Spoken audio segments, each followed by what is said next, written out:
Hello and welcome to another read with me. We are going over chapter number 9 of this awesome book. It's Buy Back Your Time by Dan Martell. And if you haven't checked out the previous chapters from chapter in the introduction, chapter 1 through chapter 8, you must, okay? You must. It's what I would consider the foundation to a successful life and a successful business. And I like the way that he's really integrating both. He's not just sharing with you specific strategies on how to optimize your time so you can spend more time with your family and do things that you love. He's also sharing ways to optimize for business. So they both coincide with each other and they create a symbiotic relationship that you don't have to think of work and life separately. You can live both and you can do it to the best of your ability. And I believe in that. I really strongly encourage everyone, if you don't have that at the moment, this is a book that you should definitely consider reading because it just lays it down so simply, you know? I do find that a lot of the stuff that he says is very simple, that it can be implemented. So why not take advantage of it and experiment? You know, it could change your life forever. So let's dive into chapter number 9. It's the only 4 time hacks that you need. That's the name of the chapter. And I feel like this is going to be such an interesting chapter because I truly believe that time is the most valuable asset that we all have. Tomorrow or even today is not guaranteed. So if we know how to use time most effectively, you can create the most beautiful story, and that is your life. So let's get into it. The only 4 hacks that you need. Buy back your time. He starts off with, I have a confession to make. I hate the word hacks. I want to provide something that really works, and hacks rarely do. They overpromise and underdeliver, but I've got to be honest with you. There are a few hacks that will change everything for you and your organization, giving you back more time that you thought possible. And these are the 4 tools that do not overpromise. They are: number 1, the $50 magic pill; number 2, syncing meetings with repeat agendas; number 3, a definition of done; and number 4, the 1-3-1 rule. Let's get into number 1, the $50 magic pill. What does that mean? When a professional tosses a bowling ball down a lane, it knocks over 9 or 10 pins. When my 8-year-old goes bowling, the ball goes straight into the gutter, unless I put the bumpers on. With the bumpers, he's almost as good as the pros. That's what a few well-conceived rules do for your staff. They allow the inexperienced to flex their creative problem-solving minds without causing any real damage. One of my rules, for instance, is that anyone on my team can spend up to $500 to fix a problem without getting permission. For the CEOs who run my companies, they can spend up to $5,000. The other piece of the rule is they must tell me about the expense at our next meeting. Paul, the editor that I told you before, has a similar rule for his administrative assistant, but it's only for up to $50. The amount isn't important, it's the principle. Why get bogged down fixing a small problem when someone else on your team could fix it just as well without your involvement? Whether it's $50 or $5,000, give everyone on your team an allowance that enables them to efficiently fix problems without ever having to get you involved. Hack number 2, sync meetings with repeat agendas. Remember the story about Branson and his assistant Hannah? The key part of his working with his assistant is their daily sync meeting. Every morning they meet for breakfast to go over the small percentage of meetings, emails, calendar invites, and other scenarios for which Hannah needs Branson's input. In less than an hour, he gives her all the direction that she needs to execute any difficult one-offs. Over time, the list of one-offs has slimmed down significantly, and she's learned to mimic his responses and decisions. That's the level of expectation I have for my administrative assistant. That she can clone my responses to most situations without involving me. I want to keep every ball in the air, making sure all important projects move forward and decisions are made the way I would have them made. I want all of that, and I want all of my time back.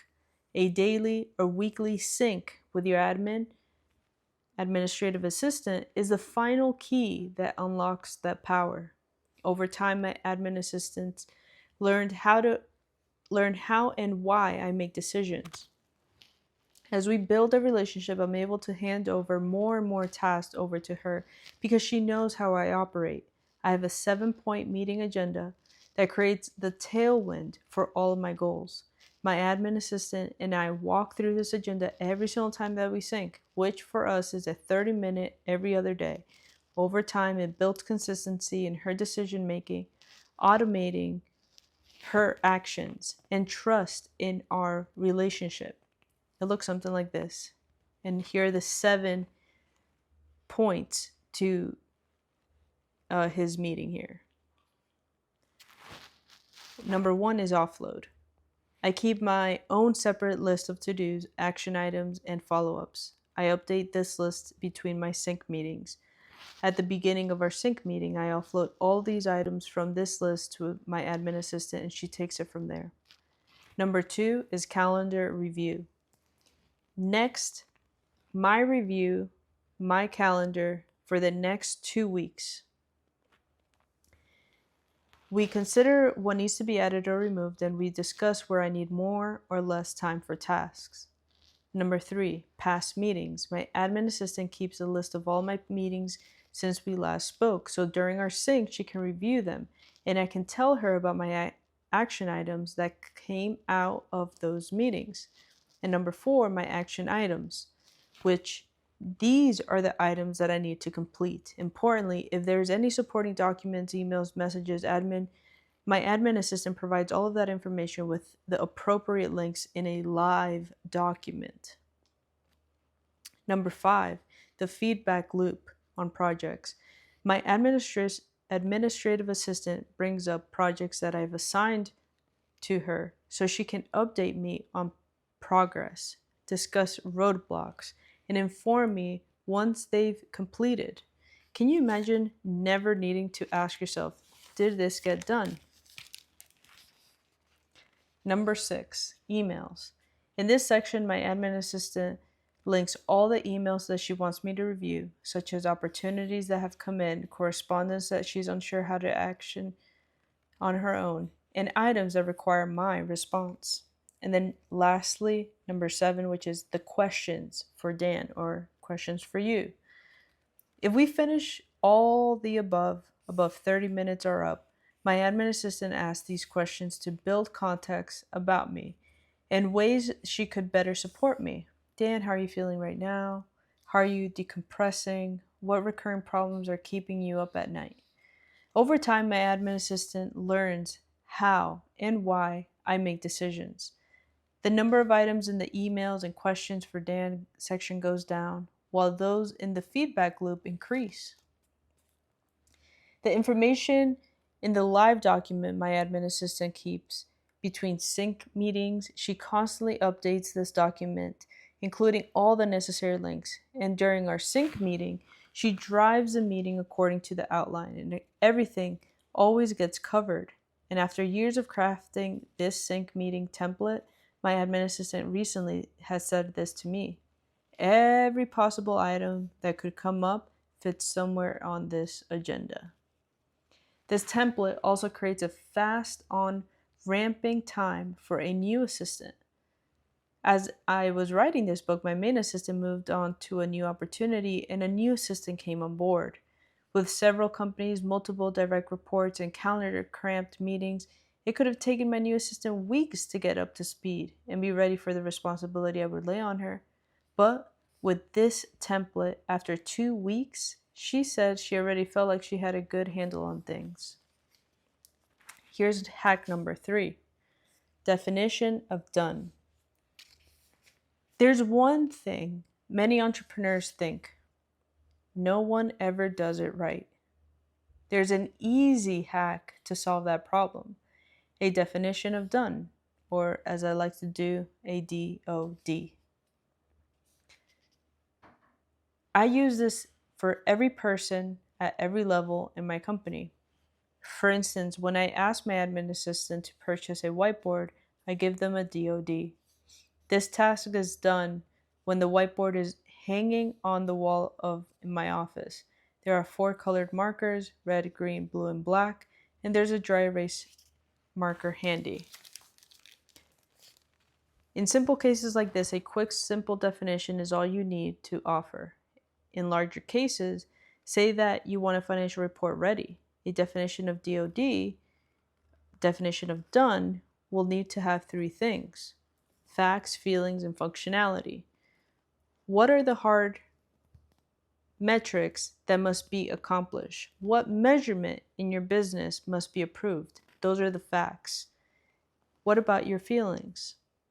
How must you feel and others feel for this task to be considered complete? Now, functionality. When this task is finished, what must it enable others to do? I love that. Facts, feelings, function. If you incorporate these 3, facts, feelings, and function, that's when you have the definition of done for a specific task, good to go. I like that. So in the case of a financial report, if we were transferring that task to someone else on my team, I might say that my DOD would mean it's submitted by January 1, which is the fact. I'm confident that the information is going to be accurate, which are the feelings, and then that everyone who will have access to it can easily pull out the data that they need, functionality. How helpful is this? Very, I would say. Of course, with the above DOD, the employee would probably say, who needs to access the report? What data do they need? That's another great reason to use a DOD. It makes sure that you've communicated everything that you need, and it forces possible delays to come up early so you can keep things moving quickly. So the next time you ask your staff to do something, don't forget to offer them a clear DOD, definition of done. They'll be happier knowing what you want, and you'll have exactly what you need, and you'll get what you want. And as a bonus, after you've built a culture where offering this sort of instruction is normal, you can start to tell your employees to ensure that they ask you for a DOD. That way, if you casually drop an instruction without much direction, your team can stop and say, hey, what is the DOD for this? Here's hack number 4, the 1-3-1 rule. The next one is called the 1-3-1 rule, and I owe it to my friend Brad Peterson, a serial entrepreneur and co-founder of Pella, a sustainable consumer goods company creating everyday products without everyday waste. Along his entrepreneur journey, Brad grew tired of all the upward delegation. He was experiencing people bringing him, the CEO, their problems and dumping it on his lap. These problems were sucking his time and energy. And while he wanted to focus on higher level problems, little things just kept creeping up onto his plate. To save his own brain power for where it was most needed, Brad created the 1-3-1 rule. Before staff were allowed to ask Brad's help, they had to verbally define a singular, narrow problem, not bring up dozens of tangential issues. Next, they had to consider and offer 3 realistic paths to overcoming that problem.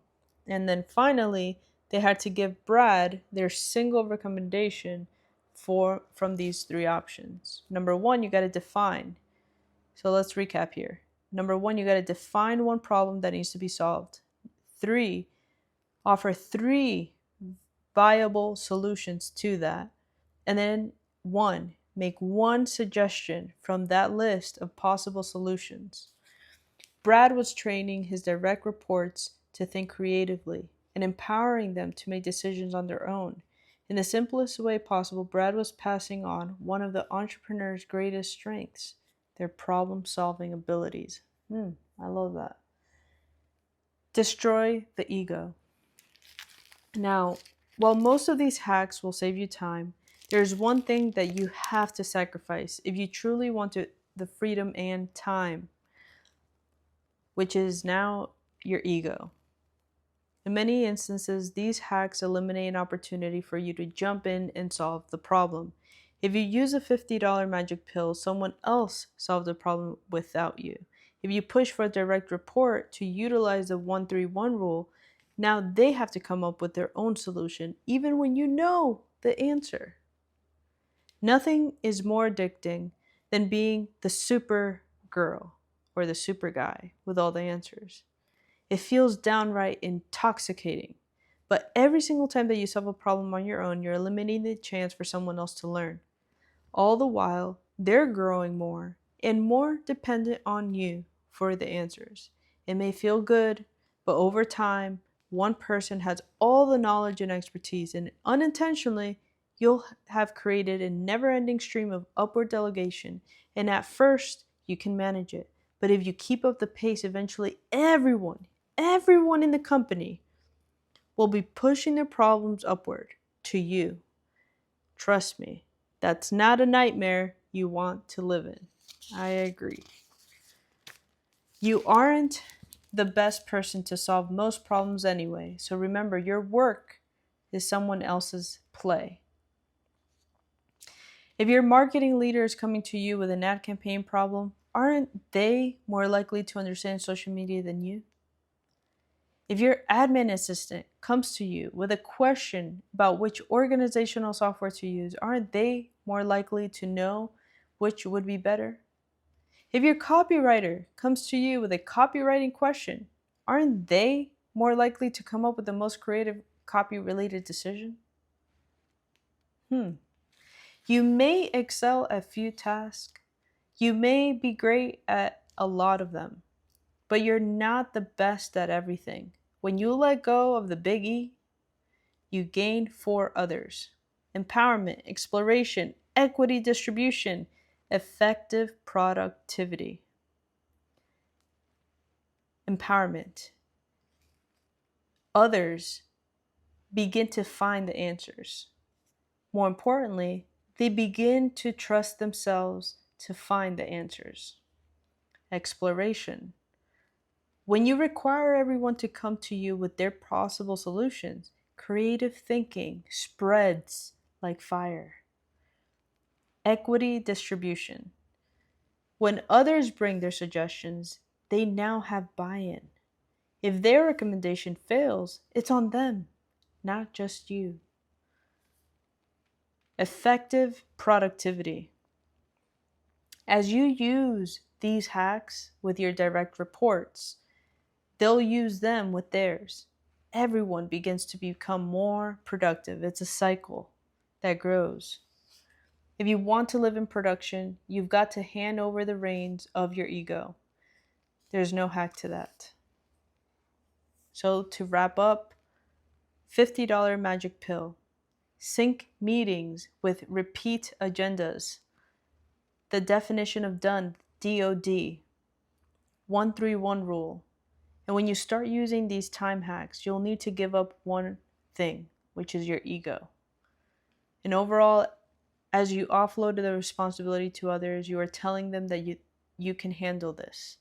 removing yourself as the all-powerful savior of the company. Now, this is the end of this chapter, which was super short. This is probably the shortest chapter in this book. And wow, how effective was it? How efficient was it? My favorite one out of the 5 buyback rules, I would say, is the definition of done. Making sure that every single person understands what definition of done means. And I think that's definitely going to be one of the things that I incorporate more of, so they understand what it means to be done and what I expect, so they can receive that and they can produce that or execute upon that, especially when it comes to team members. Or even a simple example would be your family, you know, like, what is the definition of done when it comes to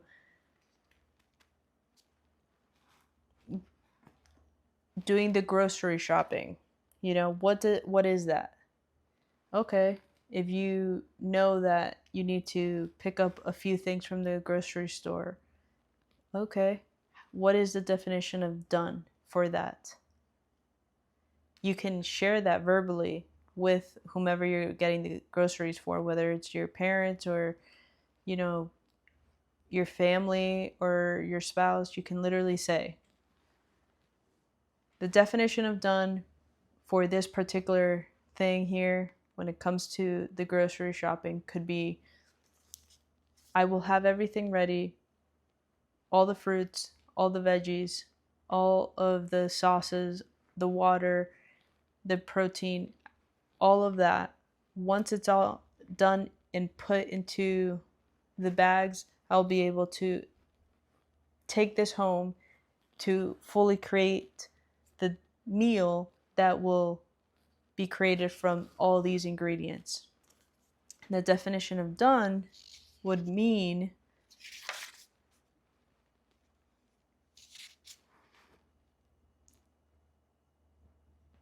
that because now that you've shared that, you can now say that it is done. And they understand that because you're going out there to get this done, which is the grocery shopping, and you understand the outcome of it, which is creating the dinner for tonight, now you're both in alignment and you understand what the reason is to go. And it gives it more substance for whatever that simple task may be, grocery shopping, you know? So I know that was a little random piece of information, but I think it could be applied not just for business, but it could be applied for life as well. So I'll see you in the next video where we talk about the test first hiring method. And I think this is going to be one of those chapters that I'm going to be like, I do this, I've done this, and I feel very good about this, and I'm going to continue doing this because it works every single time. And it's called the test first hiring method. Chapter number 10. I'll see you in the next one. See you soon. Bye.